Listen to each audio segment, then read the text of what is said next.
The Port of Hamburg. Germany's gateway to the world never sleeps. Across an area of over 7,200 hectares, the infrastructure must be constantly maintained, adapted, and completely reimagined. Modernization is an ongoing task. In a good port, there's always something going on. It requires constant maintenance. Step by step, we are increasing capacity at the terminals through refurbishment. We're already building the port of the future, if you like. Hamburg's busiest harbor basin, Waltershofer Hafen. The latest generation of container ships are over 400 meters long and are gradually reaching their limits here. From 2030, the area is set to be transformed. The turning circle will be extended to 600 meters to allow the large ships to maneuver safely. Eurogate is also undergoing transformation on land, with a full and partial automation of the terminal. Autonomous terminal trucks are already being tested in live operations. It is precisely the transformation of Waltershof, with the expansion of the turning circle and the extension of terminal areas, that will help ensure Hamburg remains competitive and capable in the future. That is why it is a promise to our customers for the future. There is still potential in Hamburg. With us, growth is possible, and we are investing to ensure there is room for everyone in the future. We're talking about a transformation, both in terms of sustainability and infrastructure projects, but also specifically at Waltershofer Hafen. That's why the project is called Transformation, Waltershofer Hafen. The aim here is to switch from manual operations to automation.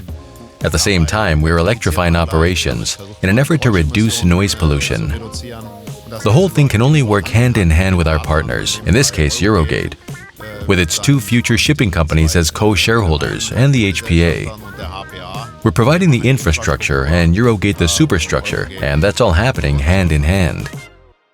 The Köhlbrand Bridge is the backbone of Hamburg's port logistics, yet the structure, built in 1974, is reaching its limits. The traffic is many times heavier and denser than the planners in the 1970s anticipated. A new bridge will therefore be built.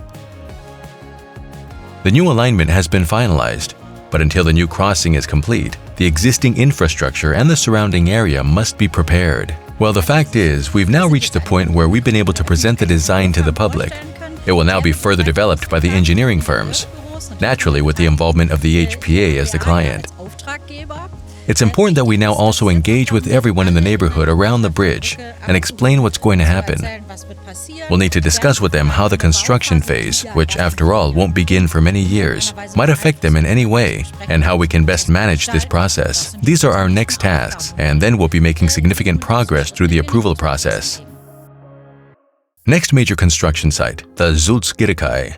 Here, the quay wall, just under 830 meters long, is being completely rebuilt at a water depth of 17 meters. What makes this project special is that construction is taking place as an integrated project alliance whilst operations continue, a logistical feat that can only work through close consultation with the local businesses. You can't achieve anything on your own. We always try to think in terms of collaborations with partners, particularly on large projects. We try to organize construction projects in such a way that the business doesn't have to shut down operations, but instead maintains at least one berth, so that work can continue uninterrupted using one or two berths for as long as possible. Businesses depend on their turnover. We depend on those businesses being successful. In that respect, it's an alliance and a practical partnership. We're keen for our customers in the port to succeed. Then we, as a port, succeed. That's why this cooperation model is of the utmost importance to us. The port not only ensures the flow of goods, but is also actively contributing to the energy transition. Soon, green ammonia will be imported here on a large scale and redistributed directly on site. Sustainability is also very high on the HPA's list of priorities. As part of the port development plan, we have designated an area within the port, the so-called Sustainable Energy Hub, where we are seeking to drive the transition from fossil fuels towards what I like to call green molecules. For me, it is always important to emphasize that the Port of Hamburg is also responsible for energy security, so it is not just sustainability, but also security of supply that is high on our list of priorities. At the same time, Hamburg is driving forward decarbonization at the quayside. By 2030, large ships in Europe will be required to use shore power. This is a huge lever for climate protection in the city. A port of the future must also address all issues relating to emissions control. That is why, for example, we are passing ahead with the expansion of our shore power facilities. Every ship that connects to shore power can operate without local emissions while alongside, helps to improve air quality in the port, and thus also in the city, and plays its part. As early as 2028, the charging infrastructure is set to be used for a further pilot project. In the passenger car sector, we have already seen that electric vehicles are becoming increasingly widespread. We are now seeing this in the smaller shipping sector, where a Norwegian shipping company has made a clear commitment to put 2 feeder vessels into service by 2028. The aim is to be able to cover 500 nautical miles on a single battery charge.